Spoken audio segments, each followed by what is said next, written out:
Rabotai, it's good to be back. Just to continue a little bit about the halachot of a compensatory prayer, Tfilat Tashlumim. The halacha is, it's especially relevant in the winter. If a person's praying Tfilat Mincha, a person has to pray Tfilat Mincha, and now it's getting later in the afternoon, it's almost dark, and he's in the middle of a business deal or whatever it is. The halacha is that you're not allowed to miss a tefillah just because of parnasah. Even if you're going to lose business, even if you're going to lose the deal, the halacha is that you have to stop cold turkey and go pray. Now what happens if, let's say, a person did not pass that test?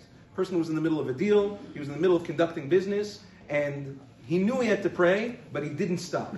He didn't want to stop the deal, and as a result, the time for mincha passed, the time for whatever tefillah passed. Is he eligible for tfilat tashlumin? There's a machloket poskim. L'da'at Maran Shulchan Aruch. A person is still able to make tfilat tashlumin, to make it up in the next prayer, even though he knew that he had to pray and he didn't stop. However, Maran Zechrono Livracha writes that it's better to make a t'nai nedava, to make a stipulation, a voluntary prayer. If I'm chayav to pray, this is an obligatory prayer. And if I'm not chayav to pray, it's a voluntary prayer. The question becomes, what to do on Shabbat? The halacha on Shabbat is that there's no tfilat nedava. You can't volunteer prayers on Shabbat because there were no voluntary korbanot on Shabbat either. You only brought the obligatory korbanot. So therefore, what do you do in these situations?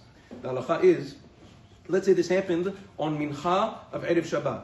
A person was running late, he was conducting business, he knew that he had to get home and pray, but he was late, and because he was doing business, he missed mincha on Erev Shabbat.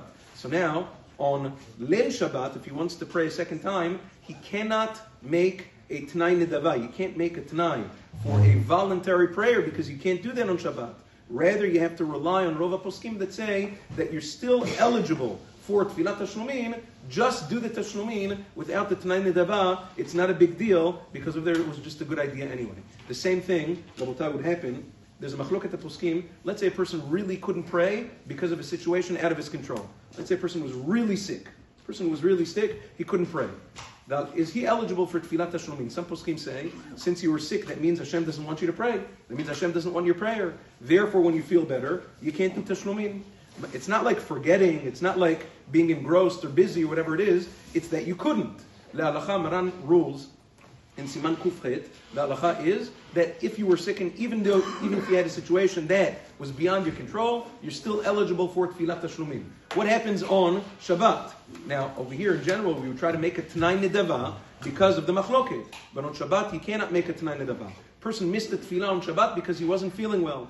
La halacha, the next tefillah, you should make tfilat tashlumin without making the t'nai nedava, because just to rely on the Shulchan Aruch and the Rov HaPoskim that say that you're eligible for the compensatory prayer, just don't make the t'nai nedava because you cannot make nedavot or t'naim for nedavot on Shabbat. Have a wonderful day.